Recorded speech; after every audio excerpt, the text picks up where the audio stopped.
Hello everyone. So beta, this is your English workbook 2 and today we will read worksheet 2 परी at the drums. ठीक है, आज हम worksheet 2 पढ़ेंगे which name is परी at the drums. तो परी है, इसमें एक परी एक गर्ल है, छोटी गर्ल है, उसका नाम परी है और ये है ड्रम्स. ठीक है, परी ड्रम्स पर, एट मतलब होता है पर. चलो let's start. Read to find out how Pari's dream comes true.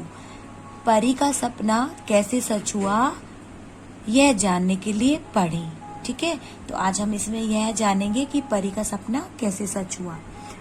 तो परी was a little girl. परी एक छोटी लड़की थी. was means थी. Who had a dream, जिसका एक ड्रीम था, जिसका एक सपना था. ठीक है, ड्रीम मीन्स होता है सपना. आप सबको ड्रीम आते हैं ना. तो परी एक छोटी लड़की थी जिसका एक सपना था. She wanted to play the drums, ये वाले ड्रम्स. वॉन्टेड मतलब चाहती थी, वह ड्रम्स बजाना चाहती थी. ठीक है, तो उसका एक सपना था, वो ड्रम बजाना चाहती थी. हर पेरेंट्स, हर मतलब उसके, पेरेंट्स मतलब माता पिता. लाफ्ड मीन्स हंसे, उसके माता पिता हंसे. एंड सेड, एंड मतलब और, एंड मीन्स होता है और, सेड मीन्स कहा. ठीक है, उसके माता पिता हंसे और कहा गर्ल्स डोंट प्ले ड्रम्स, लड़कियां ड्रम्स नहीं बजाती. डोंट मीन्स नहीं, गर्ल्स मीन्स लड़कियां, ड्रम्स मतलब ये ढोल.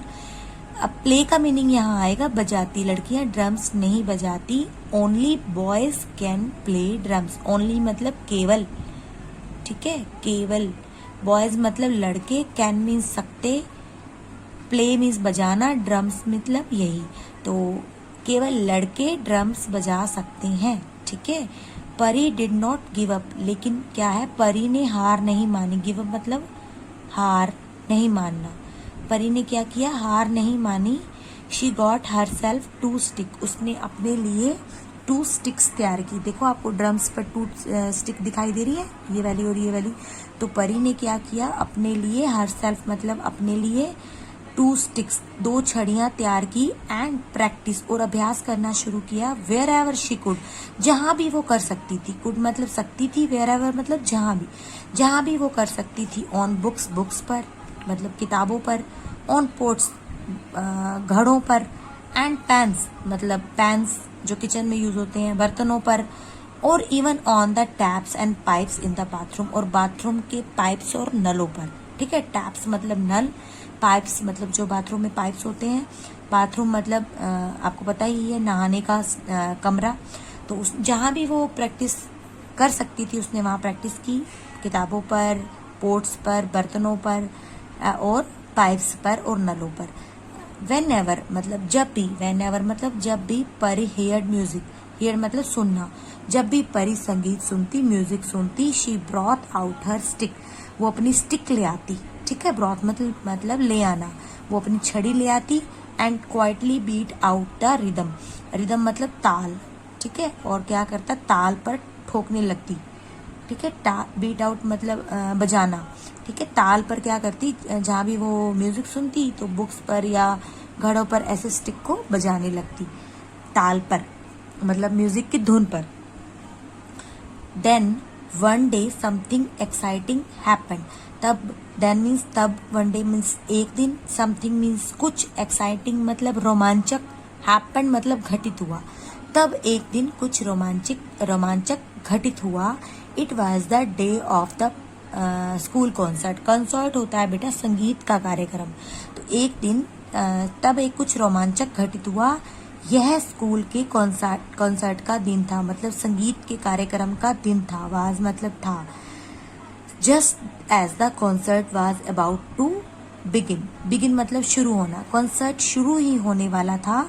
The boy playing the drum, जो बॉय था ड्रम को बजाने वाला था. हर्ट हिज आर्म, उसके हाथ पर चोट लग गई. ठीक है, हर्ट मतलब चोट, उसके हाथ पर चोट लग गई. ही कुड नॉट प्ले, वह बजा नहीं सकता था. कुड नॉट मतलब सकता था, प्ले मीन्स बजाना, वह बजा नहीं सकता था. The hall was filled with guest, with मतलब साथ, गेस्ट मतलब मेहमान, होल मतलब जहाँ पर वो कॉन्सर्ट हो रहा था, फिल्ड मतलब भरा हुआ, वॉज मीन्स था, होल मेहमानों से भरा हुआ था, and there was no time to lose loss, sorry हारने का टाइम नहीं था, ठीक है, लॉस मतलब हारना, हारने का टाइम नहीं था, कंसर्ट शुरू ही होने वाला था और बॉय के हाथ में चोट लग गई। तब क्या हुआ, Pari went up to her class teacher, Pari अपनी कक्षा की अध्यापिका के पास गई एंड सेड और कहा, ma'am I can play the drums, मैं ड्रम्स बजा सकती हूँ। कैन मैंने आपको पहले बता दिया, लेट मी डू इट, मुझे ये करने दो, प्लीज, प्लीज मीन्स कृपया, ठीक है, लेट मी डू इट, मुझे ये करने दो, मैं ड्रम बजा सकती हूँ। तो आज हम इतना ही पढ़ेंगे, आप सबको भी आज यही पढ़ना है, और जो आपको डिफिकल्ट वर्ड लग रहे हैं उन पे आपने आज अंडरलाइन करना है, ओके। तो this is your English homework, thank you.